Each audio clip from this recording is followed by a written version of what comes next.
Hello student, this is Alam. Welcome in Science Era. Today we discuss about the life process, the third topic that's named the transportation. My dear student, इस topic में हम लोग transportation पढ़ेंगे, लेकिन थोड़ा सा recap कर लेते हैं क्योंकि रिकैप करना बहुत ज़रूरी है। जैसा कि हम लोग जानते हैं कि हम लोग इससे पहले जो पढ़े हैं उसका नाम है रेस्पिरेशन, क्योंकि रेस्पिरेशन में दो टॉपिक इम्पोर्टेंट है, रेस्पिरेशन इन सेल और रेस्पिरेशन इनसाइड द बॉडी, ठीक है ना। और यहाँ पे सबसे इम्पोर्टेंट है रेस्पिरेटरी सिस्टम और रेस्पिरेटरी पिगमेंट्स। हम लोग जान चुके हैं ऑलरेडी कि ब्लड के अंदर हीमोग्लोबिन प्रेजेंट होते थे जिसका नाम था रेस्पिरेटरी पिगमेंट, और यही हीमोग्लोबिन क्या करते थे, ऑक्सीजन को लंग्स के एल्वियोली से ट्रांसपोर्ट करके मीन्स ले जाकर कहाँ पहुँचा रहे थे, सेल्स में, हर एक सेल्स में। और वहाँ पे क्या हो रहे थे, सेलुलर रेस्पिरेशन, क्योंकि वहाँ पे क्या हो रहे थे, सेल्स के अंदर जो है माइटोकॉन्ड्रिया एटीपी बनाकर हम लोगों के बॉडी को एनर्जी गाइस कर रहे थे। माय डियर स्टूडेंट, तो आपको पता हो गया होगा कि अगर हीमोग्लोबिन रेस्पिरेटरी पिगमेंट है तो हीमोग्लोबिन को ट्रांसमिट करने के लिए क्या चाहिए, ब्लड वैस्कुलर सिस्टम चाहिए। मीन्स ब्लड वैस्कुलर सिस्टम और लिम्फेटिक सिस्टम दोनों चाहिए। ये बात तो आप लोग जान चुके हैं कि ब्लड सिस्टम भी ज़रूरी है और लिम्फेटिक सिस्टम भी ज़रूरी है, क्योंकि हम लोग मीन्स क्लास 9th में ऑलरेडी डिस्कशन कर चुके हैं ब्लड के अंदर क्या क्या चीज़ होते हैं। माय डियर स्टूडेंट, मैं बस हल्का सा डिस्क्रिप्शन दे दूँ। ब्लड दो पार्ट में डिवाइडेड है, first number is the plasma and second number is the cells, या फिर बोलें तो ब्लड कैप्सूल्स। ये दोनों चीज़ हम लोग जानते हैं। ब्लड कैप्सूल्स के अंदर WBC, RBC और प्लेटलेट्स। हम लोग जो इस ट्रांसपोर्टिंग सिस्टम में ये तीनों के बारे में थोड़ा थोड़ा जानेंगे। ब्लड के अंदर जो है मीन्स ब्लड सेल्स के अंदर जो है न्यूक्लियस नहीं होते हैं, और ये क्या होते हैं, RBC होते हैं।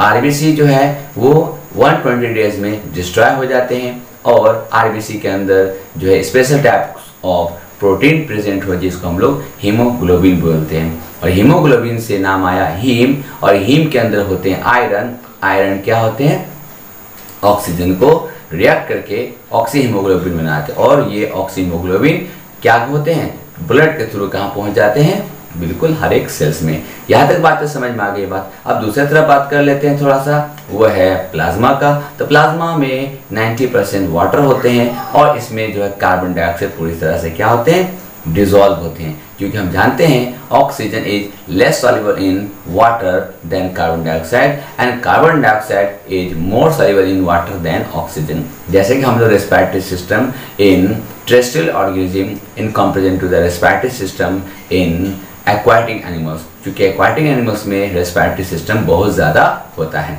ये बात हम लोग डिस्कशन कर चुके हैं। Now let's the very very important topic कि हम लोगों का जो ब्लड या फिर बोले तो लिम्फ या फिर बोले तो आपका जो लिम्फेटिक सिस्टम जितने भी हैं वो सब कौन ट्रांसपोर्ट करता है आखिर, ठीक है। ब्लड ट्रांसपोर्ट करता है, हमें ब्लड एक जगह से दूसरी जगह जाता है, तो फिर आखिर करता कौन है, बिल्कुल आप जानते ही हैं उसको, उसका नाम है हार्ट, है ना। तो heart is the pumping system, heart is the pumping organ from which all the blood from each and every cells goes to up to down, means sir के ऊपर से लेकर पैर के टूज तक ये टोटल ट्रांसपोर्ट होता है, क्योंकि हम लोगों के बॉडी में हर एक सेल्स को एनर्जी चाहिए, और एनर्जी जो है वो कौन ला के देगा, ब्लड। मीन्स एनर्जी तो नहीं है, क्योंकि हम जानते हैं कि हमारे सेल्स में ऑक्सीजन का जाना ज़रूरी है, अगर ब्लड नहीं होगा तो ऑक्सीजन नहीं जाएगा, और ब्लड किसके थ्रू जाएगा, ब्लड हार्ट के थ्रू जाएगा, मतलब हार्ट पंप करेगा उसको, और ब्लड जो है हर एक सेल तक जाएगा। अब यहाँ पे एक ज़रूरी बात कि ब्लड किसके थ्रू जाएगा, मीन्स कौन सा ऐसा ट्यूब है जिसके थ्रू जाएगा, और कौन सा ऐसा जगह है जहाँ पे ये एक्सचेंजेस होंगे। तो तीन बात आप लोगों को इसमें पढ़ना है। फर्स्ट नंबर क्या पढ़ना है इसमें पढ़ना है आप लोगों को आर्टरी, दूसरा पढ़ना आप लोगों को वेन, और थर्ड नाम है ब्लड कैपिलरीज। बस ये इतना तक हम लोगों का अगर पढ़ लेते हो हम लोग, तो इसमें हम लोग टॉपिक कंप्लीट हो जाता है। नाउ डिस्कस चलिए टाइम वेस्ट ना करते हुए टॉपिक को शुरू करते हैं। My dear student, our pump या फिर हार्ट जो हम लोग के बॉडी का सेंटर में है। तो पहले हम लोग हार्ट के बारे में थोड़ा सा बात कर लेते हैं। सबसे पहली बात, अगर एनसीईआरटी की बात करते हैं तो एनसीईआरटी में जो हार्ट को बताया गया है कि आपके फिस्ट, मतलब जिस आदमी के जितना बड़ा फिस्ट होगा, जितना बड़ा मुक्का होगा, वो उतना ही बड़ा उसका हार्ट होगा। और हार्ट जो है इन ह्यूमन बीइंग की बात कर लेते हैं, जैसा कि एनसीईआरटी में है, वो है 4 चैम्बर, 2 अपर साइड और 2 लोअर साइड, ठीक है ना। अपर साइड जो होते हैं उसको हम लोग ऑरिकल या एट्रियम बोलते हैं, और नीचे के जो साइड जो हार्ट का पार्ट होता है जो बड़ा होता है ऑरिकल से या एट्रियम से, उसे हम लोग वेंट्रिकल बोलते हैं। ये तो हो गया अपर एंड लोअर। और अब बात करते हैं हम लोग लेफ्ट एंड राइट पार्ट। तो माय डियर स्टूडेंट, आप लोग अपने अपने लेफ्ट, जो आपका लेफ्ट होगा वो होंगे ऑक्सीजनेटेड साइड होंगे, मतलब उसमें जो ब्लड होंगे बिल्कुल और बिल्कुल ऑक्सीजनेटेड ब्लड होंगे, और जो आपके राइट होंगे उसमें डीऑक्सीजनेटेड ब्लड होंगे। यहाँ तक बात समझ में आ गई। अब थोड़ा सा हम और आगे चलते हैं, क्योंकि मैं आपको बता रहा हूँ हार्ट के पार्ट्स के बारे में। दोनों ऑरिकल या एट्रियम या एट्रिया में, दोनों एट्रिया में ब्लड क्या होंगे, बॉडी से या लंग से एंटर करेंगे, ठीक है ना, दोनों साथ साथ में। और उसी तरह से फिर वो क्या हो जाएंगे, पंप के थ्रू, मीन्स बोले तो इसमें वाल्व के थ्रू जो है वो कहाँ चले जाएंगे, वेंट्रिकल्स में। और वेंट्रिकल से फिर एक ही साथ बॉडी में या लंग्स में निकलेंगे, मतलब कि ऑरिकल रिसीव करता है ब्लड को और वेंट्रिकल ब्लड को सेंड करता है। यहाँ पे सबसे जरूरी बात, जो की वर्ड याद रखना है आपको हार्ट में, वो ये है कि आपका जो राइट हैंड है, जो आपका राइट मीन्स पार्ट है, जो आपका दाहिना हाथ जो है, उसमें जो है हमेशा डीऑक्सीजनेटेड ब्लड होंगे, मीन्स आपके हार्ट के राइट साइड में डीऑक्सीजनेटेड ब्लड होंगे। और अगर बात करें कलर का तो वो ब्लू कलर होंगे। और अगर आपके लेफ्ट के आप साइड की बात करें, आप बाएं हाथ की बात करें, तो उस साइड में जो हार्ट का वो होंगे हमेशा red blood. My dear student, तो हम लोग अभी आपको बता दिया मैंने कि ये क्या चीज़ है, ठीक है ना। अब बात करते हैं कि ये जो लेफ्ट और राइट है, ये आखिर लेफ्ट राइट क्यों हुआ है। वो इसलिए हुआ क्योंकि हार्ट में बहुत इंपॉर्टेंट मेम्ब्रेन प्रेजेंट होते हैं, जो इस ऑक्सीजनेटेड ब्लड को डीऑक्सीजनेटेड ब्लड से क्या करते हैं, मिक्स नहीं होने देते हैं। याद रहेगा, मिक्स नहीं होने देते। उसका नाम क्या है, सेप्टम या सेप्टा। और सबसे इंपॉर्टेंट पॉइंट है, हमारा हार्ट जो है एक पतले से मेम्ब्रेन से कवर है, जिसका नाम है पेरिकार्डियम। ये सब कुछ छोटी छोटी बातें हैं जिसको आप लोगों को याद रखनी है। यहाँ तक बात समझ में आ गई बात। अब हम लोग बात करने जा रहे हैं कि how heart transport the blood, mean how heart pump the blood, blood कैसे पंप करते हैं। तो पहला बात बता दूं, हार्ट जो काम करते हैं वो कैसे होते हैं, धक धक के साउंड में, या फिर अगर बायोलॉजिकल की बात करेंगे तो लब डब का साउंड में ये काम करते हैं, ठीक है ना। मीन्स टू से दैट, अगर अपर जो पार्ट है ना, जो ऊपर का जो सेक्शन है ना, वो क्या करते हैं, ब्लड को रिसीव करते हैं, और नीचे का सेक्शन क्या करते हैं, ब्लड को सेंड करते हैं, ठीक है। ये बात नोट कर लेना। अब बात करते हैं कि ऊपर का जो राइट पार्ट है, याद रखना, क्योंकि अब जो टॉपिक शुरू हो रहा है वहाँ पे कंफ्यूजन होंगे बहुत ज़्यादा, इसलिए आप लोग ध्यान दीजिएगा। ऊपर के जो आपका लेफ्ट पार्ट है ना, वो क्या करेंगे, याद रखना, ऊपर के लेफ्ट पार्ट जो है वो लंग्स से ब्लड को रिसीव करेंगे, और वो कौन सा ब्लड होगा, ऑक्सीजनेटेड ब्लड। और फिर वो किसको दे देंगे, लेफ्ट पार्ट के, मीन्स लेफ्ट पार्ट के वेंट्रिकल्स को, मीन्स लेफ्ट ऑरिकल या left atrium receive the blood from lungs and it sent to the left ventricles। फिर आगे बढ़ते हैं हम लोग, लेफ्ट वेंट्रिकल जो है ब्लड को ट्रांसपोर्ट कर देता है कहाँ पे, हमारे बॉडी में, मीन्स हर एक बॉडी में जहाँ जहाँ पे ऑक्सीजन की या फूड की नीड होती है, ठीक है ना, तो वहाँ पे ब्लड को सेंड कर दिया जाता है। और आपको पता है कि ब्लड में अगर ऑक्सीजनेटेड ब्लड जाएगा, मीन्स ऑक्सीजन वाला ब्लड जाएगा, तो वहाँ पे क्या होंगे, एक्सचेंज ऑफ गैसेस होंगे, मीन्स ऑक्सीजन सेल के अंदर चला जाएगा तो सेल से कार्बन डाइऑक्साइड वापस आ जाएंगे। और जैसे ये हुआ तो आपका ब्लड ऑक्सीजनेटेड से डीऑक्सीजनेटेड ब्लड हो जाएंगे, ठीक है ना। उसके बाद जो है फिर वो ब्लड वापस फिर से कहाँ पे आएंगे, हम लोगों के हार्ट में, ठीक है ना। हम लोग के कहाँ पे आ जाएंगे, हार्ट में। कहाँ पे आएंगे, राइट ऑरिकल या राइट एट्रियम में, means right atrium receive the blood from the body, ठीक है ना। उसके बाद राइट एट्रियम से कहाँ चले जाएंगे ब्लड, राइट वेंट्रिकल में, ठीक है। और राइट वेंट्रिकल से फिर वापस ब्लड कहाँ सेंड कर दिया जाएगा, आपके लंग्स में। तो बात समझ में आ गई बात आपको। जो right auricle, right auricle, left auricle दोनों एक लंग से और एक बॉडी से। राइट याद रखना बॉडी से और लेफ्ट याद रखना लंग से। लेफ्ट ऑरिकल लंग से ब्लड को रिसीव कर रहा है, राइट ऑरिकल जो होंगे वो कहाँ से, बॉडी से ब्लड रिसीव कर रहे हैं। अब आ जाते हैं लेफ्ट वेंट्रिकल की बात कर लेते हैं। लेफ्ट वेंट्रिकल जो है ब्लड को बॉडी को सेंड करता है और राइट वेंट्रिकल ब्लड को लंग्स में सेंड कर देता है। अब बात करते हैं ट्यूब, मीन्स इसके ट्यूब का क्या काम है, कौन सा ट्यूब क्या है। सबसे पहली बात कर लेते हैं कि राइट ऑरिकल मीन्स समझ जाइए, या लेफ्ट की, चलो लेफ्ट की बात कर लेते हैं। लेफ्ट जो ऑरिकल है वो क्या करते हैं, लंग से ब्लड लेते हैं और रिसीव करते हैं। ठीक है, यहाँ पे समझ में आ गई बात। तो पहले बात बता दो, लंग्स को हम लोग पल्मोनरी बोल सकते हैं। ठीक है, और जितने भी ऑक्सीजनेटेड ब्लड होते हैं ना वो किसके थ्रू ट्रांसफर होते हैं, उसका नाम होता है आर्टरी। और जो डीऑक्सीजनेटेड ब्लड जो कैरी होते हैं उसका नाम होते हैं वेन। याद रहेगा आपको,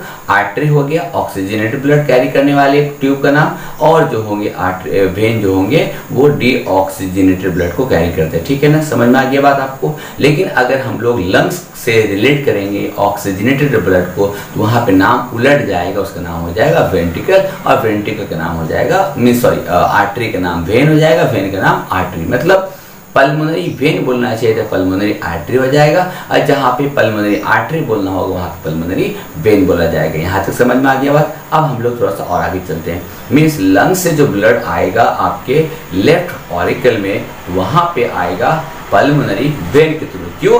क्योंकि ऑक्सीजनेटेड ब्लड आ रहे हैं, और उसके बाद फिर लेफ्ट वेंट्रिकल सारे ब्लड को बॉडी में ट्रांसपोर्ट कर देंगे, किसके थ्रू, आर्टरी के थ्रू। यहाँ तक समझ में आ गया बात। अब एक और इसमें छोटा सा बात, जो according to NCERT figure number 6.10 में अगर आप देखते हैं वहाँ पे जो मेन ब्लड जो हार्ट से बाहर निकल रहा है ना, लेफ्ट पार्ट से, मीन्स आपके रेड में ऑक्सीजनेटेड ब्लड, वो जो ट्यूब जो होता है उसको बोलते हैं मेन आर्टरी, या उसको हम लोग एओर्टा का नाम दे सकते हैं। और एओर्टा मीन्स जो मेनली फर्स्ट एक मोटा सा ट्यूब जो लेफ्ट वेंट्रिकल से निकलता पूरे बॉडी में फैल जाता है। यहाँ तक बात समझ में आ गया, पूरे बॉडी में जो हर जगह पे ये फैल जाता है, किसके थ्रू फैलेगा, आर्टरी के थ्रू। याद रखना, अगर हार्ट से ब्लड बॉडी में जाता है तो आर्टरी के थ्रू जाता है, अगर ब्लड लंग से हार्ट की तरफ आता है तो वो पल्मोनरी किसके थ्रू, वेन के थ्रू आता है। ठीक है, अब हम लोग बॉडी में ब्लड तो चला गया, अब बॉडी से ब्लड वापस अगर किस में जाएगा,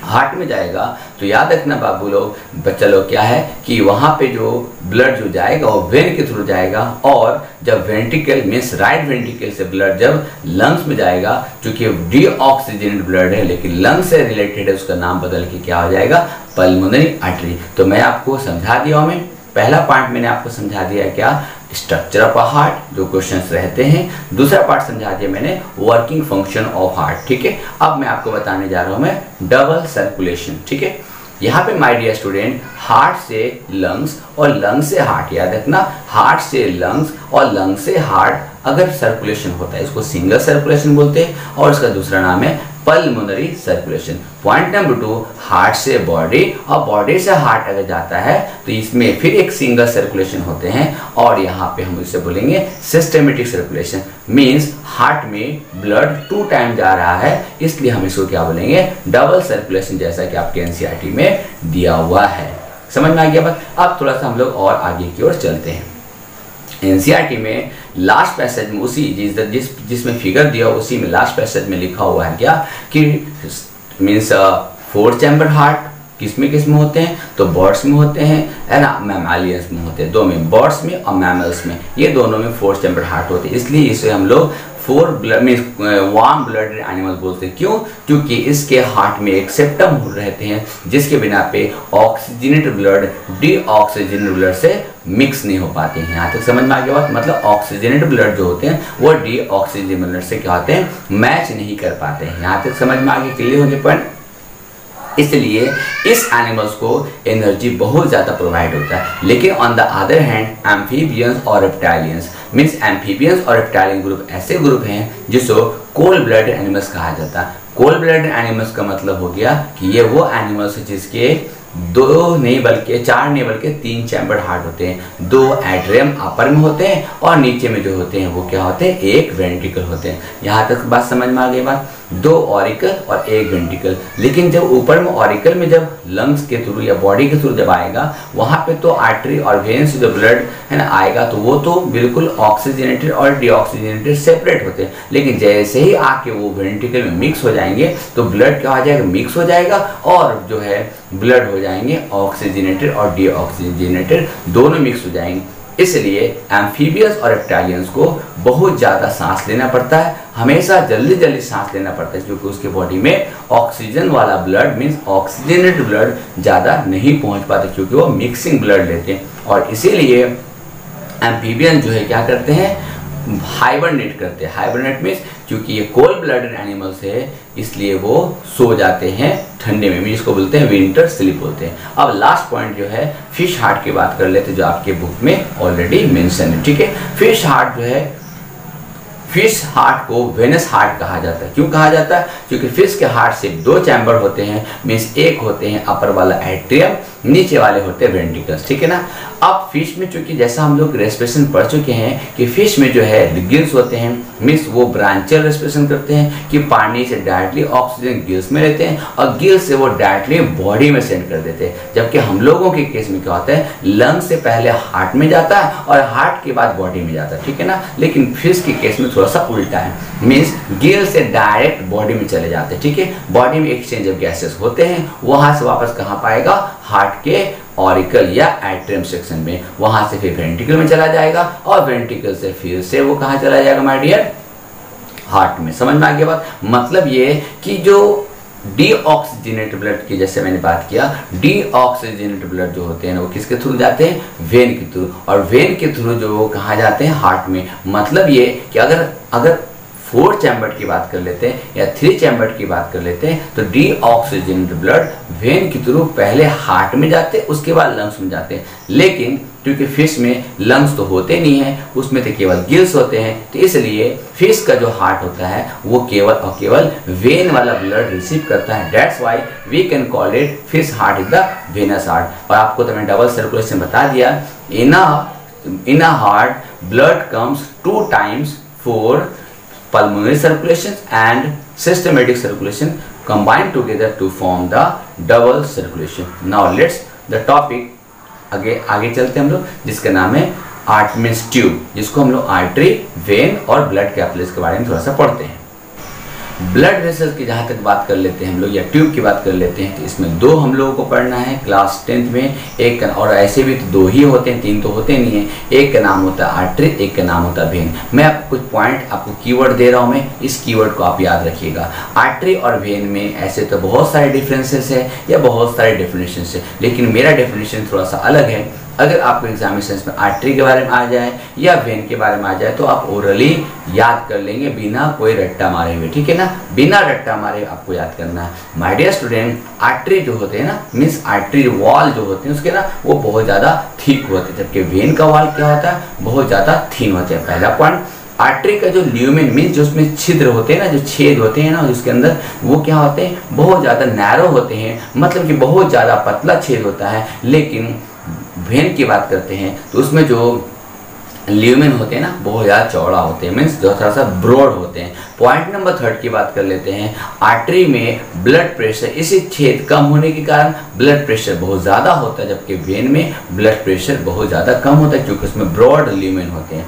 4 नंबर पॉइंट, इसमें आर्टरी में जो ब्लड जो कैरी होता है, ट्रांसपोर्ट होता है, वो ट्रांसपोर्ट जो ऑक्सीजनेटेड ब्लड होता है जिसका कलर रेड होता है, जबकि वेन में जो ब्लड जो होते हैं वो डीऑक्सीजनेटेड ब्लड होते हैं और इसका ब्लड प्रेशर बहुत ज़्यादा लो होता है। और 5वां नंबर होता है वाल्व, मीन्स आर्टरी में नो वाल्व मीन्स वाल्व नहीं होते हैं, जबकि वेन में जो होते हैं वाल्व होते हैं। ऐसा क्यों होता है, क्योंकि वाल्व जो होता है बैक फ्लो करने में हेल्प करता है। अब यहाँ पे एक पॉइंट को मैं मीन्स फिर से एक बार बता दूँ, वाल्व हार्ट में भी प्रेजेंट होते हैं, राइट में भी और लेफ्ट में भी, मीन्स राइट पार्ट में भी हार्ट में भी वाल्व होते हैं, लेफ्ट पार्ट में राइट में भी, मीन्स लेफ्ट पार्ट के हार्ट में भी वाल्व होते हैं और वेन में भी वाल्व होते हैं। वाल्व का फंक्शन क्या है, बैक फ्लो के लिए, means prevention from back flow of the blood, blood वापस ना चला जाए इसलिए वाल्व रखा जाता है। My dear student, next point में discuss about the maintenance means blood capillaries की बात कर लेते हैं। My dear student, blood capillaries क्या है? Blood capillaries is the junction of the artery and vein. Means blood capillaries एक ऐसा पार्ट है जहाँ पे आर्टरी और वेन दोनों क्या होता है आपस में मिलते हैं और ये वन सेल्ड के होते हैं और ये हमारी बॉडी के हर जगह पे पाए जाते हैं। ठीक है ना, यहाँ तक बात समझ में आ गई बात। ये इसलिए मैं बता रहा हूँ मैं कि ब्लड कैपिलरीज अगर नहीं होगा तो ना तो एक्सचेंज ऑफ गैसेस होंगे और ना ही exchange of food means absorb food होंगे, क्योंकि ब्लड कैपिलरीज ही क्या करते हैं, फूड और ऑक्सीजन को ट्रांसपोर्ट करते हैं और हमारे सेल्स तक को क्या करते हैं, मीन्स उसको ट्रांसपोर्ट करते हैं। मीन्स सेल्स जो है ब्लड कैपिलरी से रिसीव करते हैं और फिर वहाँ पे फिर उसको क्या करते हैं, अपने वेस्ट प्रोडक्ट को या फिर कार्बन डाइऑक्साइड की क्या करते हैं, एक्सक्रीट कर देते हैं या फिर बोलते हैं एक मीन्स इजेस्ट कर देते हैं। समझ में आ गया बात आप लोगों को। अब ब्लड कैपिलरीज कैसे होते हैं, क्या होते हैं ब्लड कैपिलरीज, तो सिंगल सेल के होते हैं। ये बहुत ज़्यादा मीन्स यहाँ पे सेमी परमिएबिलिटी, जैसे हम लोग क्लास 9 में सेमी परमिएबल मेम्ब्रेन बताए थे आपको, तो यहाँ पे ये वन सेल के होते हैं और ये हमेशा जो है means always transport the harmful and useful means materials from blood to the cells and cell to the blood. यहाँ तक बात समझ में आ गया। ये सब हम लोगों का ट्यूब में ऑलरेडी क्लास 9 के पेज नंबर 107 में ऑलरेडी ये मेंशन है। अब मैं थोड़ा सा आपको बता दूं blood capillaries related. My dear student, blood capillaries में एक और प्रॉब्लम है, क्योंकि अगला जो टॉपिक मैं बता रहा हूँ वो हो रहा है लिम्फ, जो ब्लड कैपिलरी से बिल्कुल और बिल्कुल रिलेटेड है। माय डियर स्टूडेंट, लिम्फ क्या है, लिम्फ एक टिश्यू फ्लूइड है। ठीक है, ये बात आप लोग जानते होंगे, lymph is a tissue fluid. Tissue fluid क्या है सर, तो टिश्यू फ्लूइड क्या है होता है कि टिश्यू मीन्स जानिए रहे, tissue means collection of cells, मतलब कि हर सेल्स के अगल बगल बहुत सारे लिक्विड प्रेजेंट होते हैं। ये लिक्विड इसलिए होते हैं कि अगर ब्लड कैपिलरी कोई चीज़ को ट्रांसपोर्ट नहीं कर पाया तो ब्लड कैप मीन्स वो जो टिश्यू फ्लूइड मीन्स लिम्फ जो होंगे उस चीज़ को ट्रांसपोर्ट करने में हेल्प करेगा। और ये स्टार्टिंग कहाँ से होता है, ये स्टार्टिंग रिलीज होता है, क्योंकि वहाँ पे लैक्टियल मेम्ब्रेन प्रेजेंट होते हैं जिसमें जो है लिम्फ होते हैं। तो लिम्फ का मेन फंक्शन मैं आपका बता दूँ, स्पेशली वो फैट को, विटामिन्स को, जो बहुत ज़्यादा कॉम्प्लेक्स सब्सटेंस होते हैं जो ब्लड कैपिलरीज एब्जॉर्ब ना तो कर पाते हैं और ना वो ट्रांसपोर्ट कर पाते हैं, इसलिए लिम्फ जो प्रेजेंट होते हैं। अब बात कर लेते हैं हम आपको लिम्फ बनता है कैसे। तो my dear student, blood capillaries इतने पतले वॉल होते हैं ना जिसमें से एक्सचेंज ऑफ गैसेस जब होते हैं या एक्सचेंज ऑफ मटेरियल होते हैं ना तो वहाँ से लीक आउट हो जाते हैं, मतलब कि उसमें से कुछ जो है लीक हो जाता है। लीक होने के बाद क्या होता है, ब्लड कैपिलरीज से कुछ फ्लूइड जिसमें से आरबीसी नहीं होता है ना प्लेटलेट्स होता है, लेकिन हाँ डब्ल्यूबीसी बहुत सारे जो लीक होके इस सेल के चारों तरफ जो होते हैं वो क्या हो जाते हैं, घिर जाते हैं। समझ में आ गया, सेल के चारों तरफ घिर जाते हैं और ये बनाते हैं, क्या बनाते हैं, लिम्फ बनाते हैं, जिसको हम लोग टिश्यू फ्लूइड बोलते हैं। तो बात समझ में आ गई बात आप लोगों को कि लिम्फ क्या करते हैं। तो लिम्फ के बारे में बता दिया मैंने कि ये डाइजेस्टेड फैट को फ्रॉम इंटेस्टाइन से लेकर किस में डाल देते हैं, आपके वेन में डाल देते हैं। तो मतलब कि यहाँ पे मैं आपको बताने जा रहा हूँ मैं ब्लड कैपिलरीज जो उसका अरेंजमेंट क्या होता है कि मान लीजिए ये मेरा आर्टरी है, तो आर्टरी से पहले आर्ट्रियोल निकलेगा, उसके बाद ब्लड कैपिलरीज में पतले पतले ट्यूब में ये डिस्ट्रीब्यूट, उसके बाद इसी को हम ऐड करते हैं फिर साइड से, फिर ये आर्ट्रियल्स के बाद ये जो रीजन होता है ना इसको हम लोग बोलते हैं वेन्यूज। ठीक है ना, और वेन्यूज फिर आके क्या हो जाता है, आके वेन में ऐड होता है। यहाँ पे बात हो रही है लिम्फ जो है इंटेस्टाइन से फैट को लेता है, लेकिन जब वो मिलेगा तो लिम्फ कैपिलरीज मीन्स पहले समझ लीजिए, पहले लिम्फ, उसके बाद लिम्फ कैपिलरीज, फिर लिम्फ वेसल्स, इसको एरो एरो करके लिख लीजिएगा आप लोग, lymph, lymph vessels, lymph capillaries, ठीक है ना, उसके बाद लिम्फ कैपिलरीज के बाद lymph node and then after जो है वेन में जाके वो अपना क्या करेगा, डाल देगा। और वेन का काम रहेगा फूड को उस जगह पे पहुंचाना जिस जगह पे फैट को जो पहुंचना होगा। यहाँ तक बात समझ में आ गई बात लिम्फ का। और लिम्फ के अंदर डब्ल्यूबीसी का मात्रा ही बहुत होता है जो क्या करता है, हम लोग बॉडी को प्रोटेक्शन करने का काम करते हैं, मीन्स क्योंकि लिम्फ डब्ल्यूबीसी जो होते हैं वो सोल्जर ऑफ द बॉडी होते हैं। ठीक है, समझ में आ गया। अब 2 पॉइंट मेरा पीछे छूट गया है। पहला पॉइंट जो है प्लेटलेट्स के बारे में, प्लेटलेट्स क्या होता है, तो मैं आपको पहले भी क्लास 9 में आपको पढ़ा हुआ पहले से, और प्लेटलेट्स के बारे में जो है मैं आपको फिर से बता दूं, मैं आपको ब्लड प्लेटलेट बिल्कुल आरबीसी के जैसे सेल्स प्रेजेंट होते हैं प्लाज्मा के अंदर।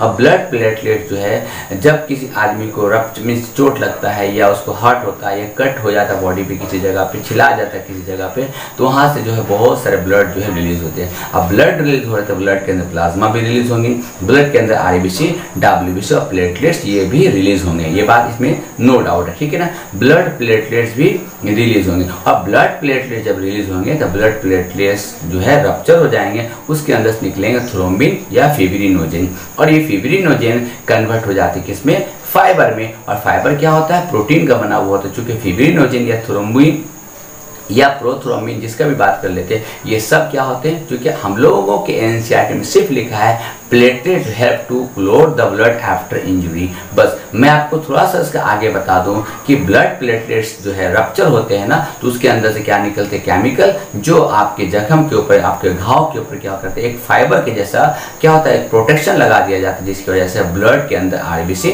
डब्ल्यूबीसी, प्लेटलेट्स या फिर इंपॉर्टेंट न्यूट्रिएंट जो है वो फिल्टर हो जाए, वो बॉडी से बाहर ना जा सके। सिर्फ क्या निकलता है, वो निकलता है प्लाज्मा या सीरम, या बोल सकते हैं हम लोग सिर्फ जो है प्लाज्मा का वाटर सिर्फ निकल पाते, बाकी सब चीज नहीं निकल पाते। This is the function of platelet. बस सिंपल इसको आप कीवर्ड में याद कर लीजिए, ब्लड प्लेटलेट जो है ब्लड क्लोटिंग में हेल्प करता है, क्योंकि वो ब्लड को फ्लो होने नहीं देता। यहाँ तक समझ में आ गया बात। तो यहाँ पे एक फंक्शन हो गया, और यहाँ पे एक और इम्पॉर्टेंट बात बता दूं मैं कि ब्लड प्लेटलेट्स अगर किसी व्यक्ति का कम हो जाए तो इसका मतलब कि उसको ब्लड क्लोटिंग नहीं होगा, ठीक। अब मैं बात करने जा रहा हूँ ब्लड में प्रेजेंट एक और इम्पॉर्टेंट प्रोटीन जिसका नाम हेपरिन है, जो क्या कौन बनाता है, जो बनाता है लीवर, ठीक है ना। लीवर क्या बनाते हैं, हेपरिन, जिसका नाम है एंटी कोगुलेंट, और ब्लड को प्लेटलेट्स का नाम क्या है, कोगुलेंट, ठीक है ना, जिसका स्पेशली प्रोटीन फिब्रिनोजेन होते हैं, ठीक है, समझ में आ गया। और हेपरिन क्या एंटी कोगुलेंट है, जो ब्लड को हम लोगों के बॉडी में कहीं पर अगर क्लोट हो जाता है उसको क्लोट होने नहीं, जैसे मान लीजिए किसी बच्चे को चोट लग जाए, किसी को मार दिया जाए, तो क्या होता है, ब्लड क्लोट हो जाता है, वहाँ पे दिख जाता है, जिसको हम लोग बाम उखड़ना बोलते हैं, ब्लड दिख जाता है। वो कुछ दिन को, 2 दिन 3 दिन 4 दिन हफ्ते दिन के बाद क्या हो जाता है, वो दिखना बंद हो जाता है। क्यों बंद हो जाता है, क्योंकि हेपरिन क्या करते हैं, उस ब्लड को क्या करते हैं, क्लियर कर देते हैं, और वहाँ पे फिल्टर मतलब पूरी तरह से रास्ता को ब्लॉकेज हटा देते हैं, ठीक है। अब सबसे इंपॉर्टेंट पॉइंट और सबसे लास्ट पॉइंट जो है आपका ट्रांसपोर्टिंग सिस्टम को, वो है ब्लड प्रेशर। तो आपको पहले बता दो blood pressure of human being जो है कितना नॉर्मल है, 120/80 mmHg प्रेशर, ठीक है। अब यहाँ पे 120/80 मीन्स क्या होता है, mm means millimetre, Hg means mercury. और आपको पता ही होगा जैसे थर्मामीटर नापने के लिए मरकरी का यूज किया जाता है, उसी तरह से ब्लड प्रेशर नापने के लिए भी मरकरी का यूज किया जाता है। अब हमको ब्लड प्रेशर नापने के लिए 2 बात को आपको ध्यान रखना है। एक चीज का जरूरत पड़ती है जिसका नाम है स्फिग्मोमैनोमीटर, जो आप जानते हैं कैसे नापा जाता है, यहाँ पे स्कफ लगा के।